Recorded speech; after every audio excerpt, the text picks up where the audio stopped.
दोस्तों, उनसे पूछो जिनकी आंखें नहीं होती या जिन्हें दिखाई नहीं देता। आप सोच भी नहीं सकते कि उन्हें कैसा महसूस होता है। और आपको भगवान ने आंखें दी है और आप उनका ध्यान भी नहीं रखते, उसका सही तरह से प्रयोग नहीं कर रहे। आजकल छोटे छोटे बच्चों के ही चश्मा लग जाता है। दोस्तों, इस संसार का सुंदर नज़ारा हम अपनी आंखों से ही देख सकते हैं। हमारी आंखों की रोशनी यदि छिन जाएगी तो हम कुछ भी नहीं देख पाएंगे। ये दुनिया हमारे लिए बेरंग हो जाएगी।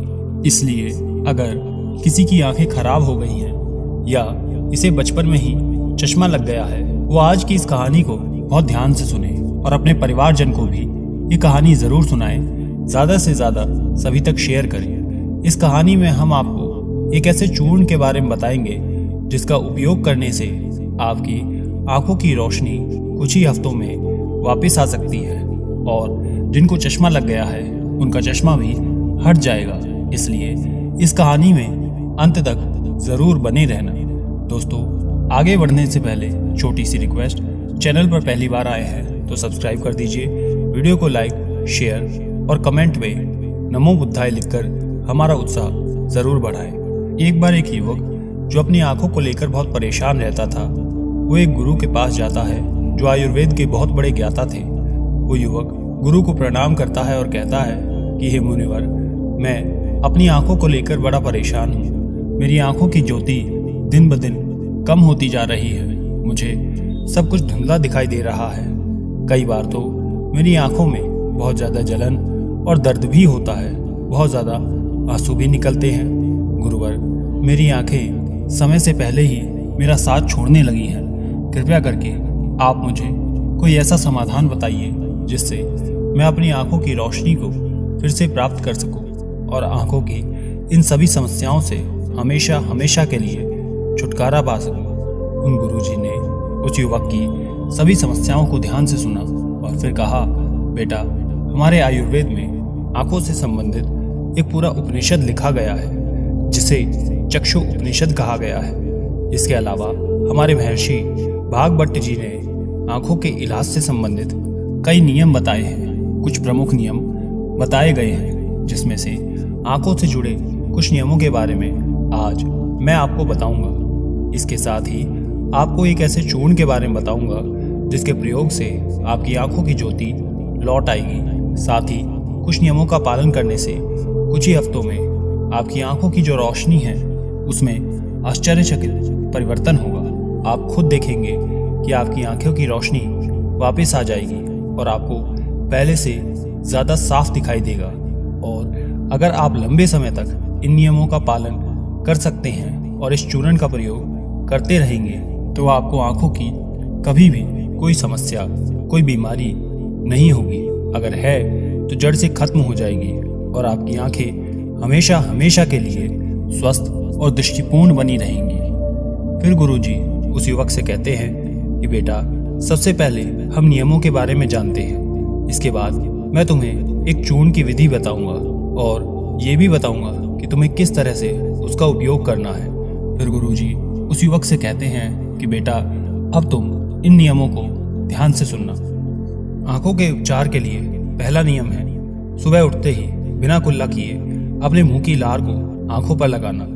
तुम जैसे ही उठते हो, बिस्तर पर बैठे हुए ही अपने मुंह की लार को अपनी उंगली में लेकर अपनी आंखों के कोर के भाग में आपको लगा लेना है। यह बहुत ही रामबाण इलाज है आंखों की सभी समस्याओं का। असल में हमारी लार में वो सभी तत्व पाए जाते हैं जो मिट्टी में होते हैं और जब हम सुबह की लार को आंखों में लगाते हैं तो वो सभी पोषक तत्व आंखों को मिलने लगते हैं। इसे स्वस्थ बनाए रखने के लिए ये बेहद ज़रूरी है।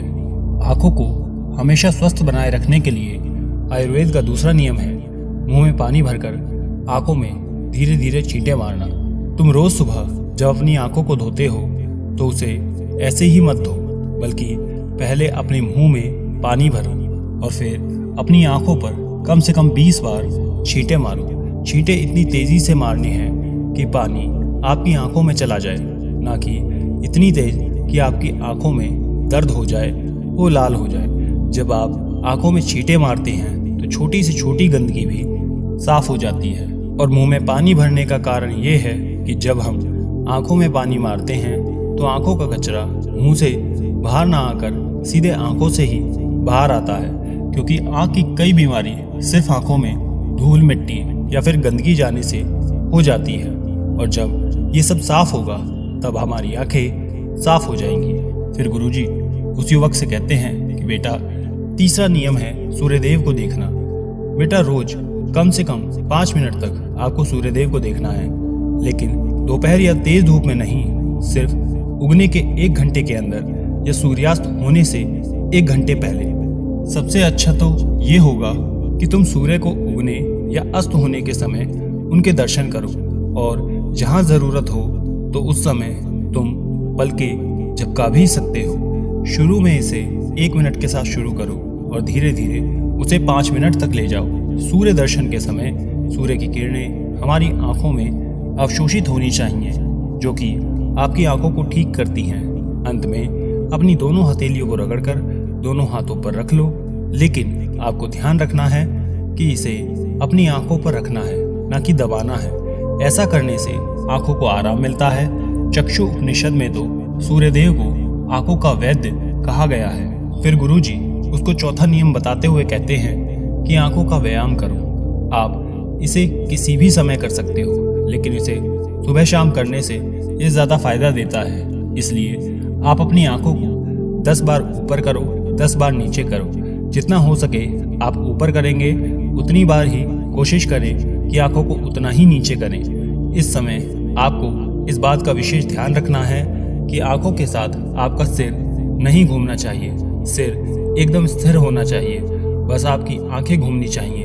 आंखों को ऊपर नीचे करने के बाद आंखों को 10 बार बाईं और 10 बार दाईं ओर लेकर जाओ। फिर आंखों को 10 बार ऊपर के कोने की तरफ और फिर 10 बार आंखों को नीचे के कोने की तरफ लेकर आओ। इसके बाद आंखों को गोल गोल घुमाते हुए एक वृत्ताकार आकृति बनाने की कोशिश करो। आंखों को 10 बार दाहिनी ओर गोल गोल घुमाओ और आंखों को 10 बार बाईं ओर गोल गोल घुमाओ। उसके बाद सबसे जरूरी व्यायाम, अपनी दोनों आंखों को अपने आंखों के अंगूठे के बीच में रख दो और अपने नाखूनों के हिस्से को देखो और बिना ध्यान हटाए हुए अपने अंगूठे को दूर लेते हुए जाओ। इस समय आपकी आंखों का पूरा ध्यान नाखून पर होना चाहिए। जैसे ही अंगूठा दूर जाए, सारा ध्यान अंगूठे से हटाकर उसके पीछे वाली चीज पर लगाओ। फिर वापस अंगूठे के नाखून पर ध्यान केंद्रित करो और फिर धीरे धीरे अपनी नाक के पास लेकर आओ। इस प्रक्रिया को तुम्हें कम से कम 10 बार दोहराना है और फिर इसके बाद अपनी दोनों हथेलियों को रगड़कर अपने दोनों हाथों को ढक लेना है और आंखों को आराम देना है। दरअसल हमारी आंखों के आसपास बहुत सारी मांसपेशियां होती हैं जो हमारी आंखों को चलाती हैं, उन्हें नियंत्रित करती हैं। बिना व्यायाम के ये मांसपेशियां कमजोर हो जाती हैं, लेकिन छोटे से व्यायाम को करने से तुम्हारी आंखों की मांसपेशियां मजबूत होती हैं और अपनी खोई हुई ताकत वापस हासिल कर सकती हैं। फिर गुरुजी अगला नियम बताते हुए कहते हैं कि शरीर को साफ रखो, क्योंकि शरीर साफ तो बीमारियां साफ। आयुर्वेद के नियम के अनुसार अगर हमारा शरीर भीतर से साफ है तो हमें कोई बीमारी नहीं हो सकती। अगर हमारी आंतें साफ हैं और उसमें कोई भी पुराना भोजन जमा हुआ नहीं है, हमारा पेट सुबह एक बार में ही साफ हो जाता है, हमें कब्ज की कोई समस्या नहीं होती है, तो हमारा शरीर का हर एक अंग एकदम स्वस्थ रहेगा और हमारी आंखों भी स्वस्थ रहेंगी। स्वयं को भीतर से स्वस्थ रखने के लिए तुम्हें रोज 16 घंटे उपवास या फिर सप्ताह में 1 दिन 24 घंटे का उपवास करना चाहिए। फिर गुरुजी आगे बताते हुए कहते हैं कि आप त्रिफला जल से अपनी आंखों को धो सकते हैं। त्रिफला एक आयुर्वेद औषधि है। त्रिफला को इंसानी शरीर के लिए अमृत तुल्य बताया गया है। त्रिफला जैसा उसका नाम है, ये 3 फलों से मिलकर बना हुआ है, आंवला, बहेड़ा और हरड़। त्रिफला को बनाते समय इन तीनों की मात्रा का विशेष ध्यान रखना है। त्रिफला बनाने के लिए इन 3 फलों को 1:2:3 इस अनुपात में होना बहुत आवश्यक है। इन तीनों को सुखाकर इसके बीजों को निकालकर इन्हें अच्छे से पीस लीजिए। इस तरह से त्रिफला का चूर्ण तैयार हो जाता है। फिर इसे किसी मिट्टी के बर्तन में रख दीजिए और फिर 1 चम्मच त्रिफला चूर्ण को 2 गिलास पानी में रात भर भिगो कर रख दीजिए। और सुबह उठकर इसे छान लेना है। इससे अपनी आंखों को धो लीजिए। ऐसा करने से बहुत तेजी से आंखों की सभी समस्याओं में आराम मिलता है और फिर आंखों की रोशनी बहुत तेजी से बढ़ती है। त्रिफला न सिर्फ आंखों के लिए बल्कि हमारे शरीर के लिए भी बहुत फायदेमंद है, क्योंकि ये वात, पित्त और कफ तीनों दोषों को नियंत्रित करता है। शरीर को साफ करने के लिए त्रिफला का 2 तरह से उपयोग किया जा सकता है, एक रात को और दूसरा सुबह। अगर आप त्रिफला सुबह लेते हैं तो इसे शहद के साथ लीजिए, और यदि आप त्रिफला को रात में लेते हैं तो इसे दूध के साथ लीजिए या फिर 1 गिलास पानी के साथ ले सकते हैं। रात में दूध या फिर पानी के साथ जो त्रिफला आपने लिया है, ये शरीर को साफ करने का काम करता है, गंदगी बाहर करता है। वही जो त्रिफला आपने सुबह लिया है वो पोषक तत्वों का काम करता है, यानी कि पोषक तत्व प्रदान करता है। इसलिए जो व्यक्ति स्वस्थ है, उन्हें कब्ज जैसी कोई समस्या या बीमारी नहीं है, वो त्रिफला का सेवन दिन में करें, और जिन्हें पेट की सफाई करनी है, कब्ज की समस्या सही करनी है, वो इसका सेवन रात में करें। फिर गुरुजी उस युवक को अगला नियम बताते हुए कहते हैं कि बेटा, ये नियम बहुत लाभकारी है। इससे तुम्हारी आंखें और मन दोनों ही तेज बनते हैं। इसके लिए तो तुम्हें एक अंधेरे कमरे में दीपक या मोमबत्ती जला लेनी है। फिर इसे इतनी ऊंचाई पर रखना है कि जब तुम बैठो वो सीधा तुम्हारे आंखों के सामने हो। ना ज्यादा ऊपर होना चाहिए, ना ज्यादा नीचे होना चाहिए। इसके बाद आपको अपनी पीठ को सीधा करके आरामदायक स्थिति में बैठ जाना है और फिर अपनी आंखों को मोमबत्ती की ज्योति पर केंद्रित करना है और एक टकी लगाकर उस ज्योति को देखते रहना है। इस बीच चाहे तो अपनी पलकों को झपका सकते हो, लेकिन कोशिश करो कि तुम जितनी देर पलक बिना झपकाए रह सकते हो वैसा रहो। थोड़ी देर में देखोगे तुम्हारी आंखों से आंसू बहने लगेंगे, लेकिन इसमें आपको चिंता करने की जरूरत नहीं है। ये क्रिया हमारे आंसुओं के द्वारा हमारी आंखों की सफाई कर रही है।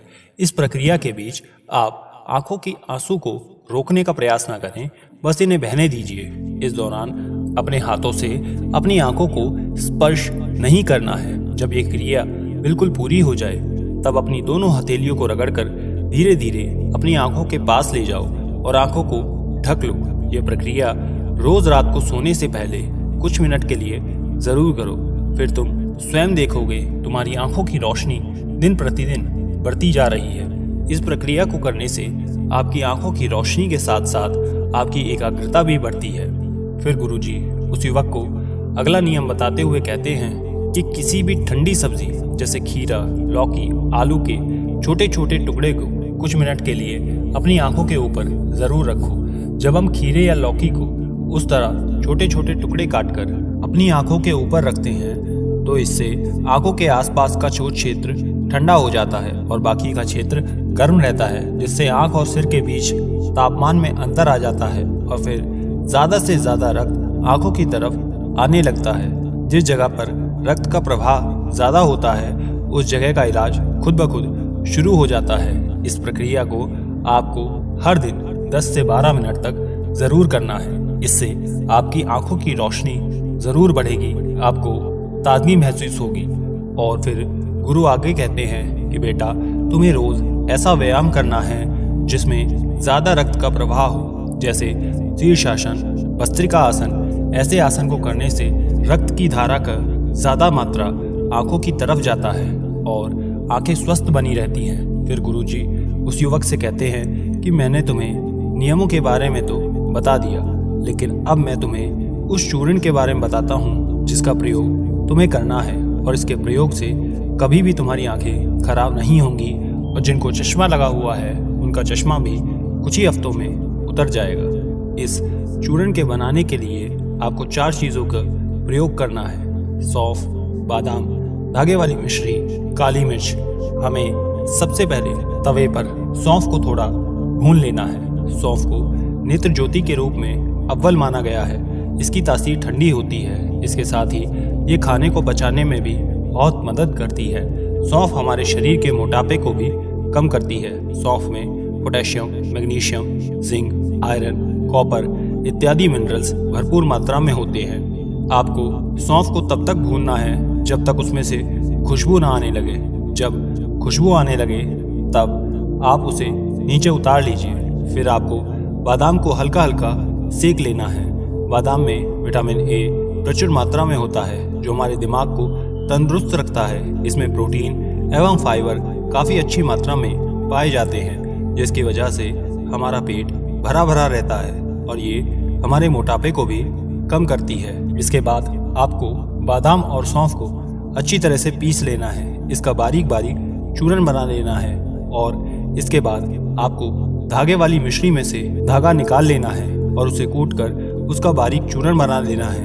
फिर आपको 10 से 15 काली मिर्च ले लेनी है। काली मिर्च में एंटी इन्फ्लेमेटरी तत्व पाए जाते हैं जो आंखों के लिए काफ़ी लाभदायक होते हैं। इसके साथ ही काली मिर्च जीवाणु रोधक और इम्यूनिटी बढ़ाने में सहायक होती है, जिससे आंखों की रोशनी मजबूत बनती है। काली मिर्च में विटामिन ए और विटामिन ई पाए जाते हैं जो आंखों के लिए काफ़ी लाभदायक है। काली मिर्च को भी आपको अच्छी तरह से कूट लेना है, उसका भी बारीक चूरन बना लेना है। फिर आपको इन सब चीज़ों को एक साथ मिला लेना है। फिर 1 चम्मच चूर्ण गुनगुने पानी या फिर दूध में मिला लेना है और इसे सुबह सुबह खाली पेट आपको लेना है। इसके सेवन से आपकी आंखें स्वस्थ रहती हैं और पेट भी बिल्कुल साफ रहता है। इससे आप अच्छे से फ्रेश हो पाते हैं, आपको अच्छी नींद आएगी और आपकी आंखों की रोशनी और दिमाग बहुत तेज होगा और ये चारों चीज़ें आपको आपके घर में ही उपलब्ध हो जाएगी। दोस्तों, इतनी बातों के बाद आज के समय में अपनी आंखों को अगर आपको ठीक रखना है तो सबसे ज़्यादा ज़रूरी है कि आपको स्क्रीन टाइम कम कर देना है। आजकल लोग सुबह उठते ही सबसे पहले मोबाइल फ़ोन इस्तेमाल करते हैं और पूरा दिन फ़ोन लैपटॉप पर लगे रहते हैं और इन लैपटॉप टीवी से निकलने वाली लाइट हमारी आंखों के लिए बहुत बेकार होती है। इसलिए आप एक ऐसा रूटीन बनाएं जिसमें आप रात में 8 या 9 बजे के बाद स्क्रीन को यूज़ ना करें। ऐसा करने से आपकी आंखों को आराम मिलेगा, साथ ही आपको गहरी नींद आएगी, आप तरोताज़ा महसूस करेंगे। और अगर आपका काम देर रात तक लैपटॉप पर होता है तो आप हर कुछ देर में ब्रेक लो, आंखों को आराम दो। उसके साथ ही आप अपने खाने में विटामिन ए और विटामिन ई को शामिल करो, जैसे संतरा, चुकंदर, गाजर इत्यादि। ये सब आंखों को स्वस्थ रखने के लिए अहम भूमिका निभाते हैं। आशा करते हैं ये जानकारी आपके बहुत काम आएगी। और भी ऐसी जानकारियों के लिए स्क्रीन पर दिखने वाली वीडियोस को ज़रूर देखें और आपसे फिर से रिक्वेस्ट है कि वीडियो को लाइक और ज़्यादा से ज़्यादा लोगों तक शेयर करें। धन्यवाद।